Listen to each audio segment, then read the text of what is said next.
Hi guys, Ashley here. Hi guys, this is Pascal.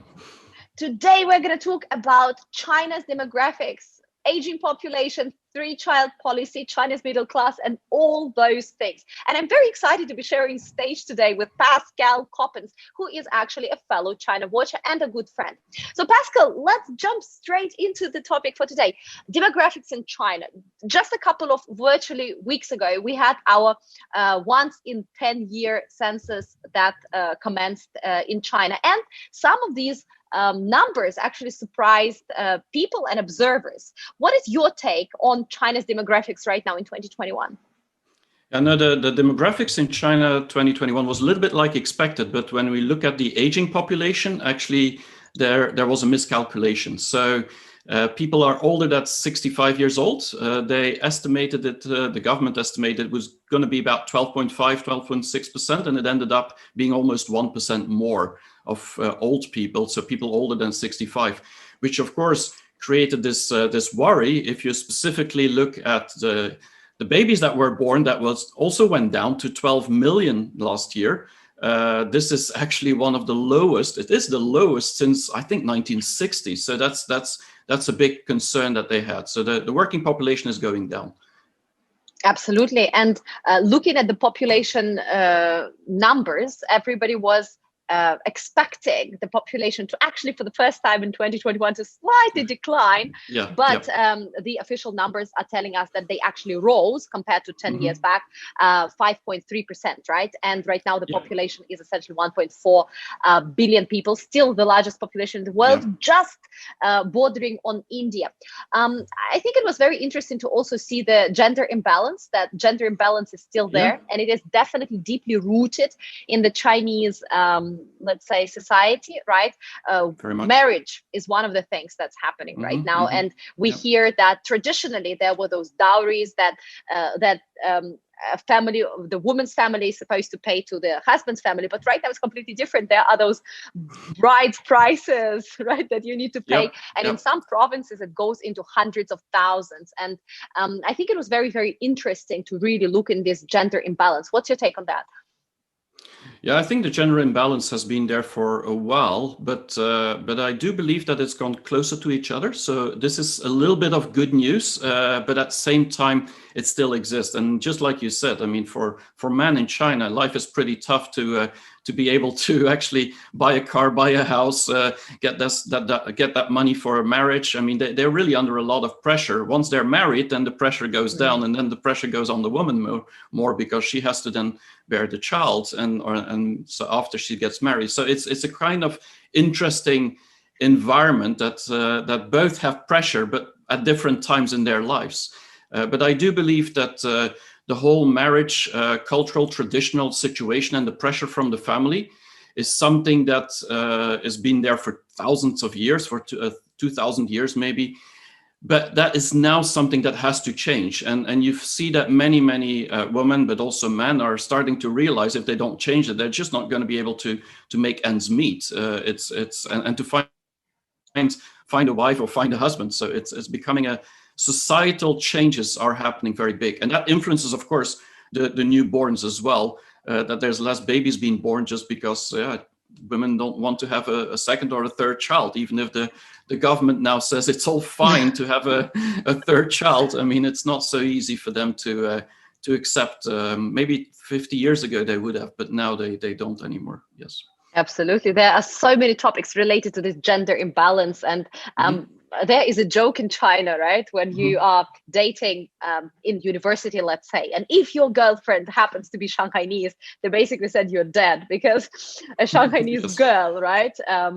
Usually I used to live in Shanghai. Yeah, you know all about it. So high expectations. I heard about that, yes, and I have a few friends. Yeah. Even so foreign high friends. Expectations, a car, an apartment, and all that. And Chongqing, for example, they also say, oh my God, in Chongqing they have bad temper, and you are going to be basically like a slave to the whole family.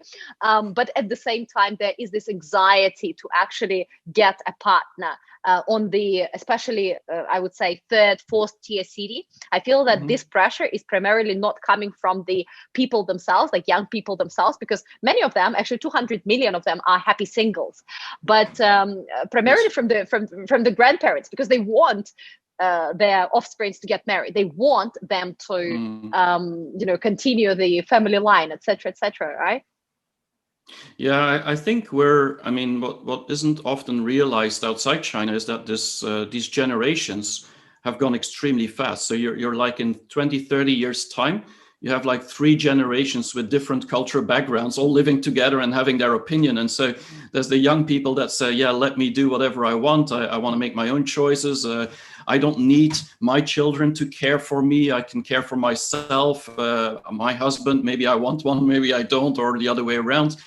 And then there's the generation X that really work really hard and still see that traditional value, but they also understand the children. And then there's the people that are a little bit older that are actually saying, no, you have to marry, you have to get a child, and the name has to continue. And so they are all living together, and that influence, I mean, they're not living in one area anymore. That's the other problem. They're not living in one house. They're living all separate, but they all have their own opinion. And so sometimes going back for New Year, Chinese New Year, to the parents or the grandparents is kind of like a real challenge. And maybe you want to bring a boyfriend just to make sure that you keep them happy. So it's a very interesting period that actually what we have gone through over maybe 100 years in the West, China has condensed that in 30 years. And so all these evolutions that were normal, like liberation of women and lots of things that we wanted in the West to give more rights and opportunity to many people, is now all condensed in 20, 30 years. And so that creates, of course, some debate in China, to say for the minimum. And then there's the government involved as well, which somehow, with the one-child policy, they decided that. And so now it's like, yeah, now you have to fix this. So is the one who created the challenge also the one who has to fix it? Or is it society who has to fix it? Or maybe the companies have to fix it? So this is all very interesting debates. But I think that what it shows is the diversity of China and how things are really completely different from just that one view of this is what it is. And that's what you often read in Western media still, is that there's this one problem and we need to solve this. And it's very complex. Absolutely. China is such a diverse market with so many different cultural currents. And as you said, generation gaps, and also middle class, lower middle class, and then living completely different lives. Talking about what you mentioned earlier, Chinese New Year, when you bring your boyfriend or girlfriend. I mean, in my office, I've got young colleagues. Usually they are Gen Zs, they are millennials, etc. And every time they go home for Chinese New Year, there's this, oh my God, when are you going to get married? These questions. But then also sometimes their parents basically are also very liberal. They say, you know what, I don't mind. Do whatever you want. And actually right now we are in the Gaokao period, right? Today's the last day of our Gaokao. And the one thing that was trending today was this banner of a guy. I'm sure you've seen it, like a father holding a banner which says 考试考得怎么样?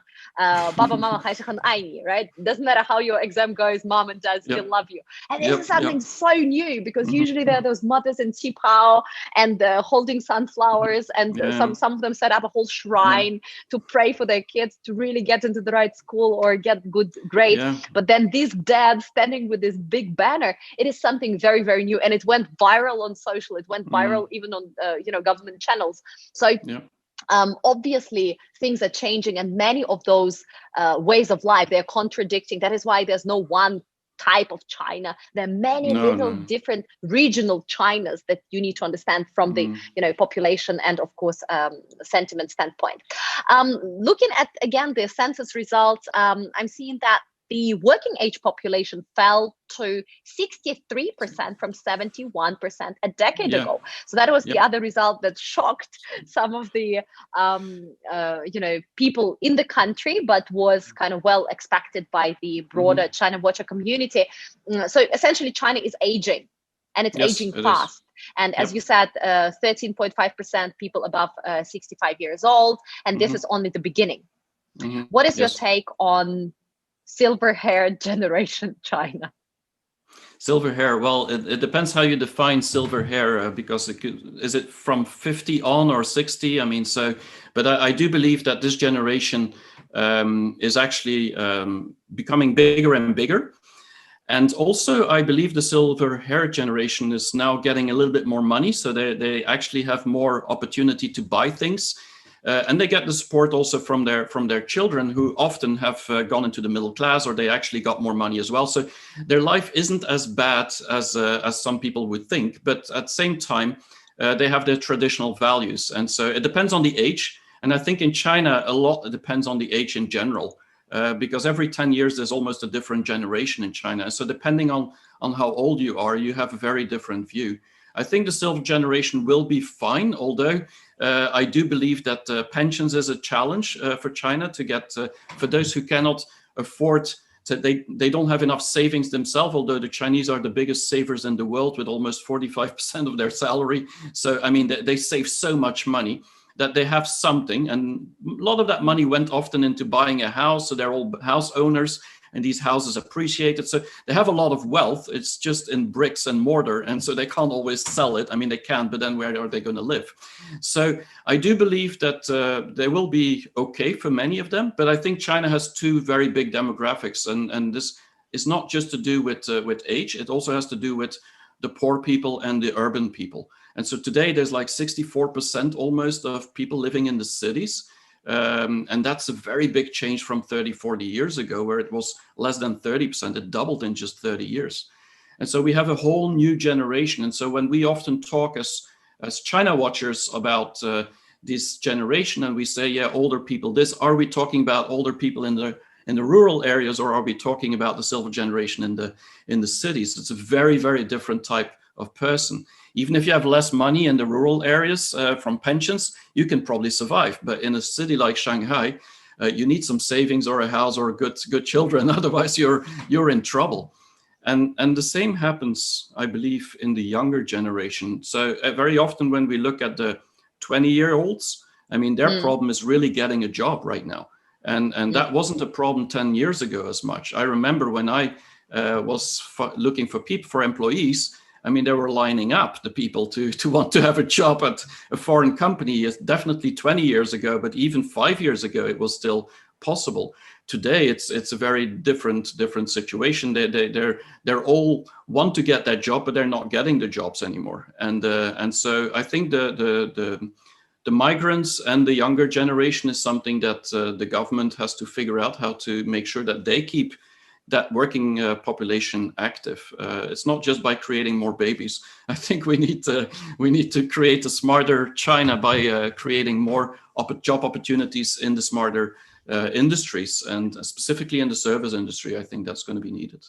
Absolutely. And these changes have already been happening for the past many years. A good friend of mine runs a factory facility in Guangdong, and year after year, and they handle chemicals.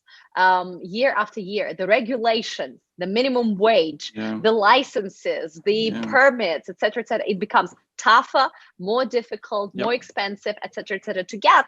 And the ultimate answer from the government is, yes, central government wants to move to a certain, service-based economy very soon, and innovation-based economy, which is very clearly communicated through 5-year plans and through the, big picture of where China is going. And then local governments, they also have their kind of local KPIs, what they need to drive those manufacturing businesses, especially the ones that are bad for the environment, outside of the city, or very often even outside of the country. I remember when I moved to Chongqing in 2006, it was one of the dirtiest, the most polluted cities in mainland China. It was famous for acid rain, like virtually when I would look outside of my window and look at the air conditioning unit outside of the window, I would see erosion on the metal from this acid rain after, obviously not once, but months or years of this acid rain. And what they did is, starting from early 2000s, they started relocating manufacturing outside of the city, behind the mountains. And right now, I mean, honestly, going to Chongqing, if you drive for maybe 1 hour outside of Chongqing city center, you could be in, I do not know, you tell him, you could be almost in the mountains of Guilin, green, beautiful, the sky is gorgeous. So of course they are working on all that. And when it comes to the working population and, silver hairs, etc., I absolutely agree with you that who exactly are we talking about? Because Yeah. In Shanghai, let's say Beijing, in Guangdong as well, we have a lot of silver-haired Gen 60 up, Mhm. 65 up that are living their high life. They have the Yeah. money. They have many of them have Douyin accounts. And what many people don't realize that in China, actually one of the most successful bloggers are silver-haired generation, because people their age and people below them love Sure. watching how you can enjoy your life. Yeah. And of course, there are a lot of people struggling a lot more in other parts of the country. And this division between the north of China and south of China is another thing Also. that I, Mhm. I feel that a lot of people kind of miss out, because northern China has historically been obviously called the region, but also the place which was less prosperous. And southern China was more prosperous. So the recovery post COVID-19 and general economic development is also not even in those two parts of the country. Right now, young people in the north actually, there are some provinces that are becoming not ghost provinces, but they're becoming heavily aging provinces, because young people graduate, move to study Later. elsewhere, or move to work. Yeah, no young people. Like, for example, Heilongjiang is one of them. Yeah. I Yeah. was born in Yeah. Russia, very close to Yes. China borders, and Heilongjiang is very close. So essentially, for the weekend, I mean, living in Europe, you could go to Italy or France. We could go to Heilongjiang, and Yeah. everybody spoke Russian, and was a lot of kind of business, this and that. But right now, people prefer to work, in southern China and elsewhere. So a lot of moves on that front. Yeah, no, I see that as well. I do believe that that one of the things about the aging population as well, or silver hair generation, is that, and we've seen that in Japan and Korea, South Korea, and many places, is that actually when you have a lack of workers, robots and automation comes in place. So there's a lot of factories that were forced by the government and said you have to get robots, you have to automate. Get more automated, and so they invested lots of money because they had to. But when you have to do something, you don't always use these robots, and you don't always use these things, because I mean, you need to learn it, and the skills aren't there to manage these. And that is now going to change as well. So I will predict that somehow there's going to be an automatic change happening into the robotization because of the aging population, and not because the government tells it, but because actually the factory bosses, just like you say, everything's becoming more expensive, more difficult. They need to keep this factory running. And so we'll see that change, which is good, because that means that the productivity level of China could go up, which means that in general, when the labor productivity is higher, there's less of stress on the older generation. That's the biggest problem in China right now, since the financial crisis of 2008, that the labor productivity went down. And so it went down almost half with 10 years before that. And so although we say that China's innovating and doing great and whatever, that it's really still not producing as much, or not as efficient as it could be. And I believe that is something that will happen automatically, whether the And government wants it or not. Why has the productivity gone down compared to, as you said, pre-crisis? Well, the main reason has been that, I mean, the financial crisis was a big problem. And so they've invested, China, a lot of money into infrastructure and building this whole infrastructure, from high-speed trains to roads to innovation that they wanted everywhere. So robots and so on. So there's been a lot of investment, but that investment has not turned a return much. And so some of it, like specifically in state-owned enterprises, it was actually written off. And although it's maybe still on the books in the government as an asset, it's not worth much anymore. And so if you look at it, some of the investment was not allocated correctly, but that has a lot to do with the fact that they needed to get this economy keep going. It's the same as many countries have done in the West as well. The only difference is that for China, there was a very high productivity because they started from zero. And so if you then suddenly have all these people moving to Shenzhen in the south and they start working, of course, everything starts going up and the GDP goes up. And so the productivity was really going up. And then suddenly it went down. And that now seems to be going back up a little bit, but that's the biggest challenge still. So, and I think the aging population, and this is kind of like an absurd thing, might help to actually get the labor productivity up. Although everybody says, no, we need to fix this one-child or this three-child policy now, and do something about Chinese need to get more babies. I'm not convinced getting more babies is going to solve the problem. Now, the other thing about China, just one thing that I also think China is not solving is immigration. And this is something that in the US, if you look at immigrants, it's like 13% of the country. So that's a lot of people. And a lot of this immigration is usually younger people, and they usually have more children as well. So this helps as well with the demographics. And China is not playing that card very well. And so it's really hard for China to attract foreign workers to stay in China, just like you and I did, and you still are, to stay there for a long time. It's not so easy. And so we're kind of unique, and we're helping the labor productivity in China in a way.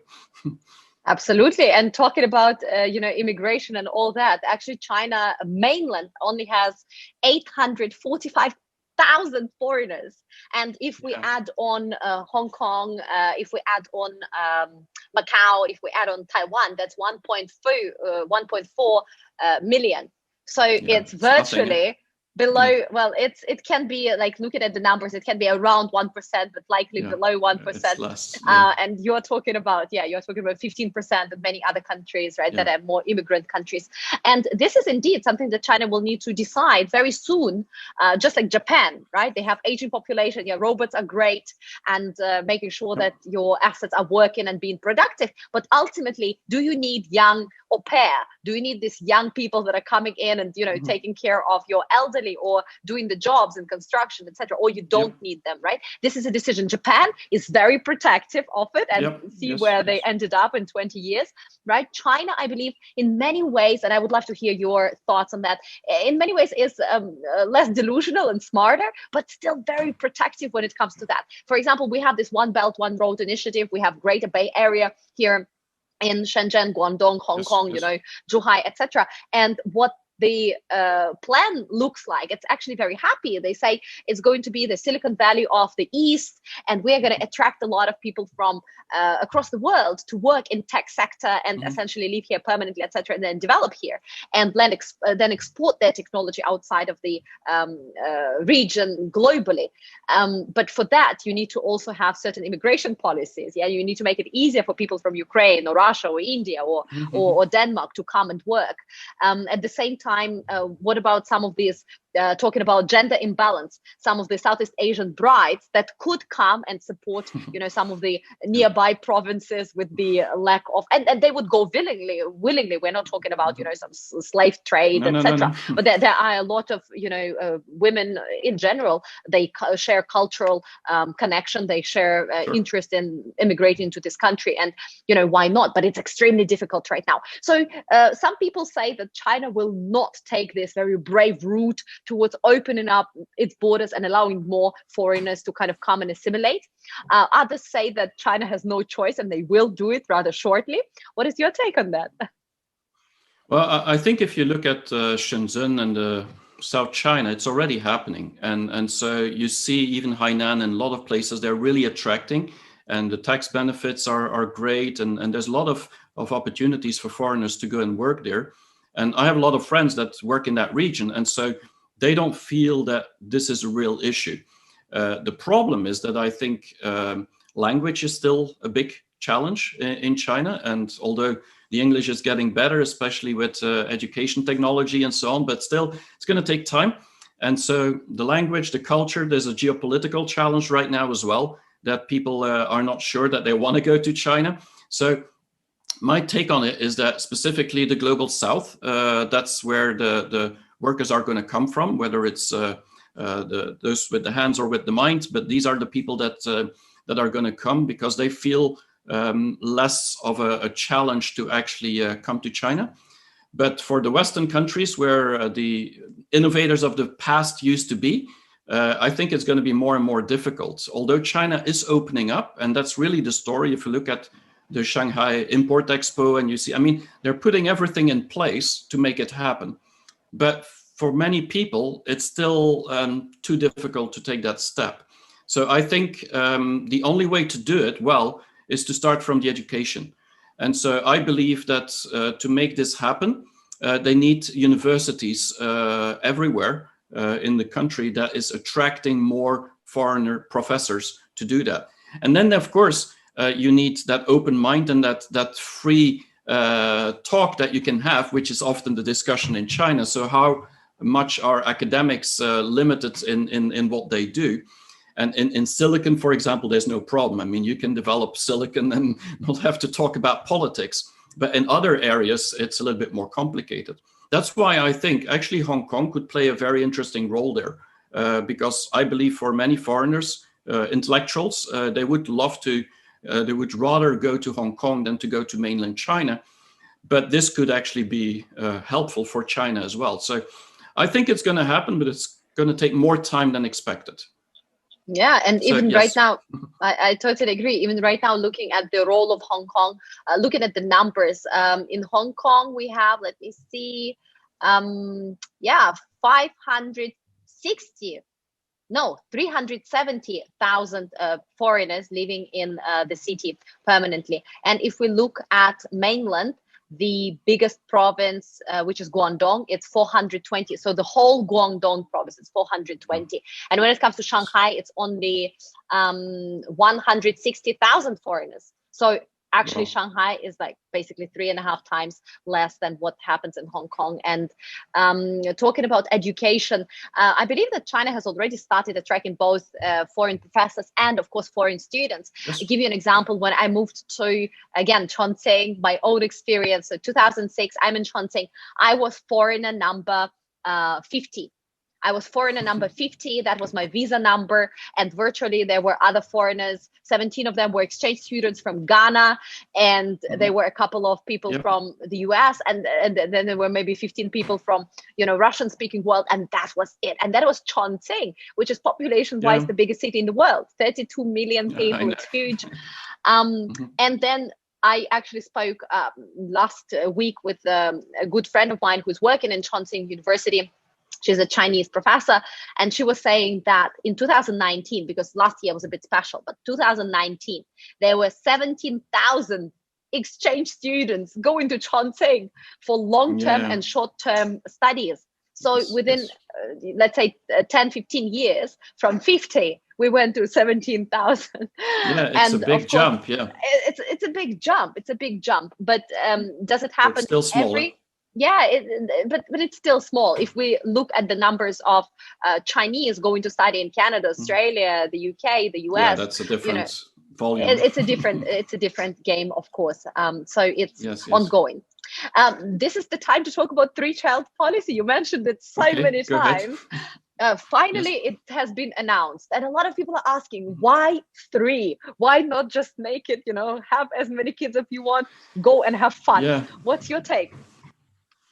Well, it's. I don't know exactly why 3. I made a video a couple of weeks ago, just before it was announced, and I suggested to just do it unlimited in that video. So I also don't see the benefit of doing 3. I do believe that it's primarily probably to, like China, everything, they do things in steps. And so maybe they're just testing the waters to see what people react. And it was clear that the whole social media was on it. And so maybe if they would have said unlimited, the problem would have been bigger. I don't know. But I do think that that for this, going it from 2 to 3 is a symbolic step. It means that China is really looking to solve this problem, and it creates the dialogue. And I think the fact that they did this is more important than actually the number. I think the fact that now everybody's talking about it is really what it's all about. And so today we see that this is becoming a discussion point. And so often you see that once things become a discussion point, actually the law follows and regulation follows and incentives follows and planning follows. And so now you can just expect that in the next year, there's going to be a lot of ideas coming up and a lot of things happening. And maybe in 2 years from now, we're not ever going to talk about this 3-child policy anymore, because it's a lot better for women who maybe can get more maternity leave, or maybe they can do work from home, or I don't know. I mean, or daycare support, or whatever they can come up with. So I think it's symbolic, and I think this is the importance. And so when you look at Western media, which I follow a lot, then most of the discussion is all about, yeah, they're doing this 3-child policy, but Chinese don't want to have a third child. And so it's a little bit a negative spin on the problems. I see it as actually an opportunity for China by doing this to actually solve these problems and get to solutions rather than focus on the problems. So I'm pretty positive. I think this is a very good step. They could have said unlimited. I don't think it would have made a difference, because whether if you don't want 3 childs, you probably don't want 4 children. So I don't think it makes a difference. So I think the margin, the number of women that are going to have 3 or more children or want them is just very limited. It's not going to make a difference. The problem is having 1 child and 2 children. But it's symbolical because it means that everything's now debated. And so that's critical. And so wait 5 years or another 10 years with the census, and I think there might be an increase in birth, just simply because of the incentives, because of the discussion, because of the opportunity. But the biggest problem for me will be the migrants and the younger population. If they can go up to that middle class, and maybe in the 3rd, 4th, or 5th tier cities, maybe that's where this change will happen, because they have to contribute to the productivity. And yeah, but it also depends on the age, and I think it's really depending on how old you are, because if you're like 20 to 40, I mean, your parents are probably still okay and they understand everything, and so you're in a different generation. But if you're older than 40 and you have like 2 or 3 children, I mean, then that means you have 4 parents to take care of as a couple, and then you have 3 children who each have 3 children. That's 16 people you have to take care of. And so from a perspective of somebody of that age, it's like, no, I don't think my children should have more than 1 child, because otherwise I have 16 children to take care of. So I think it depends on the age, on where you are. Yeah, absolutely.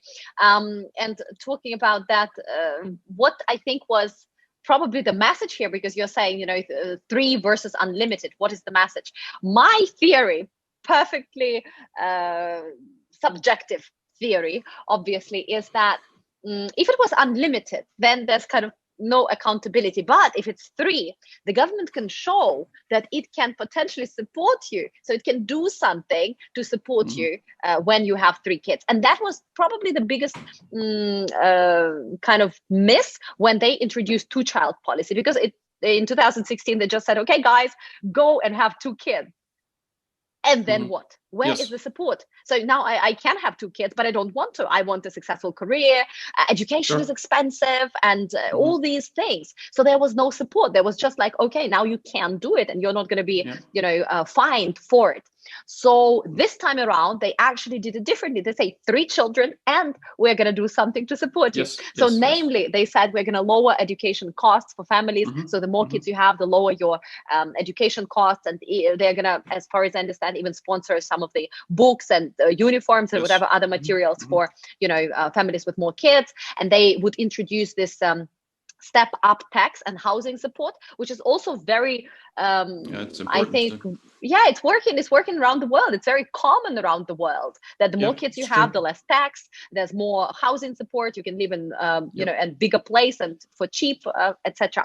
They also want to guarantee legal interests of working women, for whatever that means. We don't know, is it going to be play groups, is it going to be, as you said, work from home? We don't know yet, but at least there are those guidelines.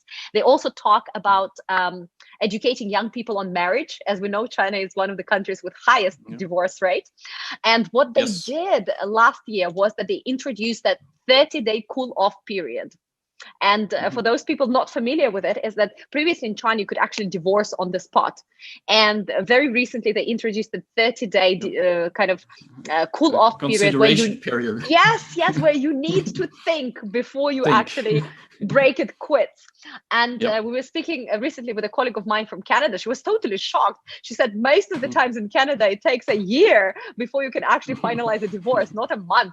So, it all comes in stages. So the divorce rate, and of course they what they're saying is they want to educate young people on love and marriage, etc. And of course they want to also, as a government mentioned policy, they want to clamp down on the high dowries or bride prices. So this time, in my theory, they want to show that with 3 kids or be 2 kids or whatever, but government is doing something to support you. The more kids you have, the more benefits you get, not just no support and just go a calculation. and it is, and it might as well work. So let's see. I'm also very interested. No, I'm convinced that this is a very simple logic that is easy to implement, because you can have tiers and say 1 kid, 2 kids, 3 kids, and that's what we're going to do. And so I do believe this is a sound way forward. The question is, of course, what are these benefits going to be? What are the incentives? And that's where I have a little bit of challenge with the social media in China right now, is that it's like, give us money and we have more kids. And so there's a lot of talk about this pragmatism. And I don't think that's the right solution. I don't think the government should just throw money at people. There was one professor that says, give 1 million renminbi to every child that is born from now on, and the problem is solved. And I was like, this is not the way, I think, because it's a societal, systemic problem that needs to be resolved. And like you say, the marriage pressure, the pressure of working for women specifically, do they have to choose for their career or choose for a child? I mean, these are systemic problems. And so I think not just the government, but also the companies have to participate in that. And I hope that what the government has been doing very well in the past is to put some competition between companies and say, this company is doing it very well, and this company should do better. And so I think if they could do that, like Geely is just announced, I think it was last month, the owner of Volvo brand, that now they would increase the number of the maternity leave, and even husbands could take part of that maternity leave. And I think it was like 4 months at least. So this is really, you see that some companies, C-Trip is also another company like that that's doing great on that aspect.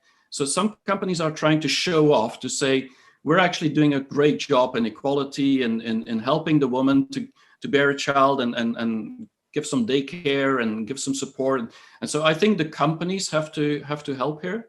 And the government should help specifically on things like education and housing and so the more structural things that is really a challenge for many people. But giving money and giving, I don't think that's going to solve the problem. That's maybe solving it for 5 years, and then you have another problem. Yeah, but that's just my take on it. And the top-down approach in China works perfectly well based on the track record, because you see government giving direction, then it distributes those KPIs to the local governments. And you mentioned that China likes to showcase who is doing a good job and who is on the naughty list as well.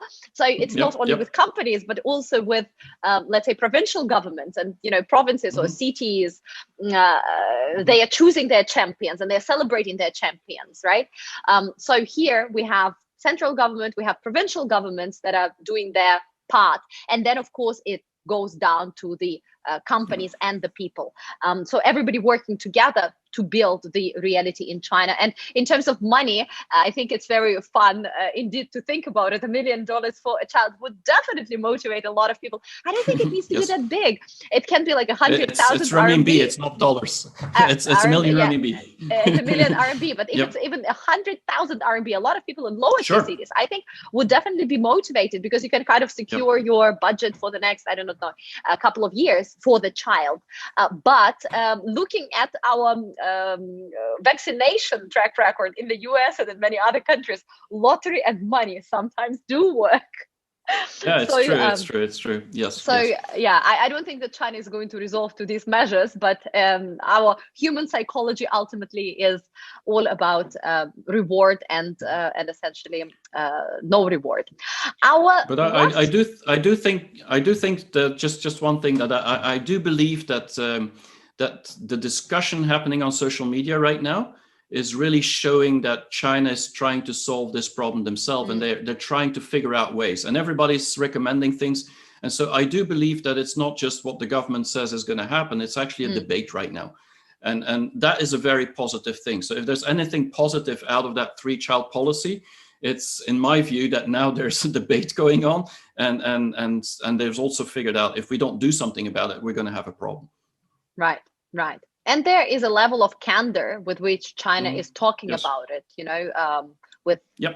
with their own ultimately with their own population. As you said, right now there is discussion, and that's where the government usually learns how to react and also draws a lot of inspiration and ideas from what the people are saying in different parts of the country.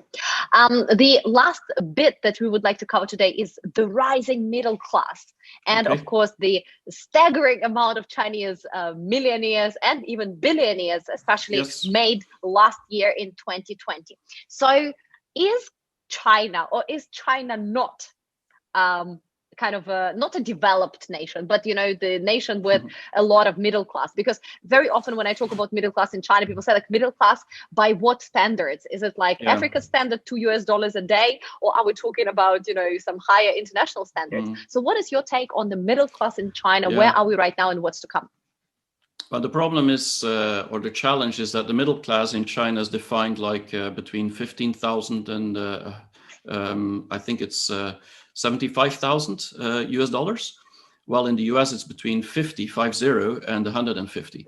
So it's like 2 to 3 times more in the US in terms of the amount of money you need to be in the middle class. But at the same time, I mean, if you buy a bottle of Coca-Cola in the US or you buy it in China, it's twice the price as well.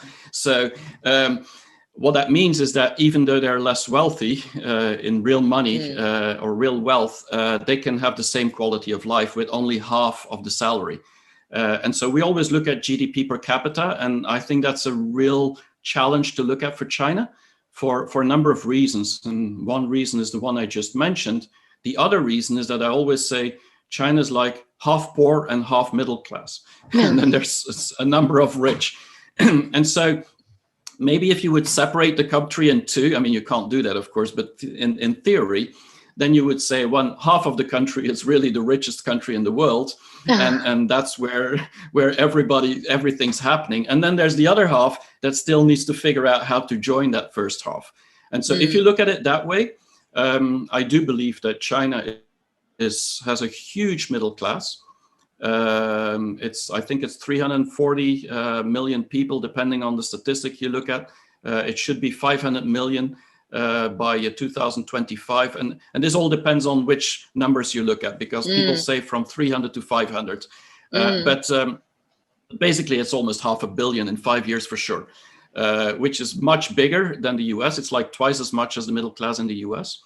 And so this is actually the real wealth that China accumulated over the past decades. So this has only happened in 3 decades. So we have to remember that as well. And so it's still growing. So yeah, I think the middle class is going to form the real drive of China, and also the drive of the world to start investing even more into the market, because that's where the market is. If you look at asset management, I mean, they're all going into China because there's just so many billionaires and millionaires, and they don't know what to do with their money. And well, they do know what to do, but they need to invest it wisely. And so this is where I think the middle class is really going to help China to move on. But it also has to go together with this innovation and education. And education for sure. I mean, there's 15% of Chinese that have a university degree or higher college degree. So that's a lot of people. And then in innovation as well, and automation. So these are the things that will drive China to keep on becoming and staying the biggest middle class in the world. So I'm quite positive about that. But numbers are hard to compare, because you can't just compare GDP. You can't. They're not one-to-one. Yeah. No, and it's very complicated as well. And China is, with the government, they're investing a lot as well. What part of the GDP is then infrastructure? What part is production? So it's very complicated. What you have to look at is indeed the trend that everybody's becoming richer. And just like you, if you walk around in Shenzhen, or you walk around in Shanghai, nobody needs to explain to you that there's money in China. It's just, you just see it. It's in the air, I mean, Pascal, it's in the air. It's in the air. Yeah, it just floats around. and that's just a reality. My favorite barometer when it comes to China's middle class, or let's call continuously increasing life standard, is taxi drivers. When I'm, in the mainland, driving from A to B, I'm usually in a cab and I'm speaking to taxi drivers. And every time, usually a foreigner who speaks Chinese, they're very happy to have a conversation with you. And, they love to tell you their life story. And the life story is always the same. I came from a small city.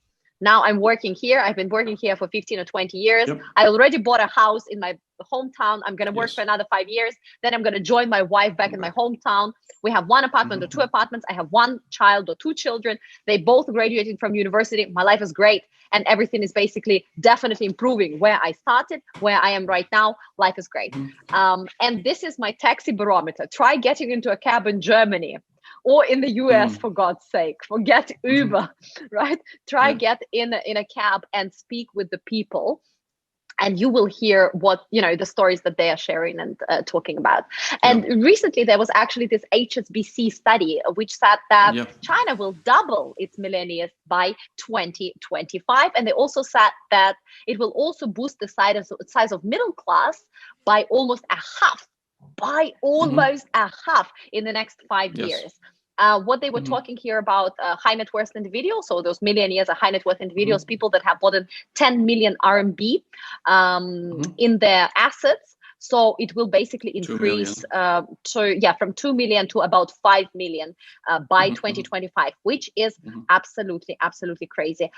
They also say the household wealth will rise by about 8.5% every year for the next 5 years. So you can see, looking at all these numbers, and obviously HSBC, you can look at their methodology. It's not perfect, but it gives you some snapshot of what's happening with wealth and with middle class and with, development of the rich and the economy in the country, of course. No, I think there's a lot. We're going to still see a lot happening in the next 5 to 10 years. I mean, a lot of people say, China went very fast because they didn't have anything, so they could actually leapfrog ahead of the West because they started from zero. And that's typically a story that sticks. But for me, there's still 600 million people that need to be going to that middle class. There's still growth of 6%. There's still an enormous ambition from Chinese to actually make it. And so if you combine all these things, planning with the government, all these things, I don't see this end any time soon. This, for the next 10, 20 years, China should continue to grow and become more wealthy. And so you see that individuals, I think, are very hopeful about that. Most of them, at least. There's always people that feel that they, as a taxi driver, they don't like other DDs and other places that basically have taken some of their job. That was in the past, at least. And so you see that there's some change, and people that feel that they still have to work really hard to get something. But at the same time, you see that most people have improved their lives, and that will continue. So I'm pretty positive that the middle class will drive the economy further. But I think it's more a mentality thing. The problem that we have in the West is there's very few people, even in the middle class, that believe that they will improve their lives and have better lives than their parents had. And I don't think there's many Chinese that believe that they will not do better than their parents or grandparents, so, specifically financially. Yes. So I think the hope is still there. Absolutely. And this level of optimism and energy that is in the market it's electrifying, right? And I think one of the reasons is exactly what you mentioned, because the lift change index is incredible, right? So essentially, I believe it's called lift change index, which means they measure within your lifetime how much change, how much GDP change, how much environmental change, etc., happened in your lifetime. So when you look at global economies, the average is about like 2 times, maybe 3 times. In the US, it is 4 times. In India, it is just about 5 times. So it means within my lifetime. So they are talking between 1990 to 2019. So basically within 30 years. It's more than 20 in China, right? Right. So in China, it is actually it is 33 times. 33, so 33 times within 30 years. Crazy. Not 10, not 2, 33 in 30 years. So I expect that my life will not be a little bit better than my parents, right? Because it's kind of common sense. It's common sense to think that you might have a bit more wealth because your parents already bought a house, so you don't need to buy necessarily a house. Potentially, you have more wealth from them, etc. But it's not just a little bit better, but it's a lot better, because based on the last 30, 40 years, you see that shift was significant. So this optimism, this energy, which drives the whole market and drives people and drives entrepreneurs and also drives government and local governments, is actually also something that creates this miracle, which is China, economic growth, innovation, and whatever else we're talking about. On this positive note, Pascal, it was phenomenal. We are total amazing gurus of time management, because we're exactly on point here today. Guys, we were talking about demographics in China, 3-child policy, China's middle class. And today it was Ashley Dudarenok and Pascal Coppens. Pascal Coppens. Do follow Pascal on his YouTube channel, Pascal Coppens, and on his LinkedIn channel as well. I am on LinkedIn under Ashley Dudarenok, and my YouTube channel is Ashley Talks China. See you soon, and Pascal, have an awesome day. Thanks, Ashley. Bye.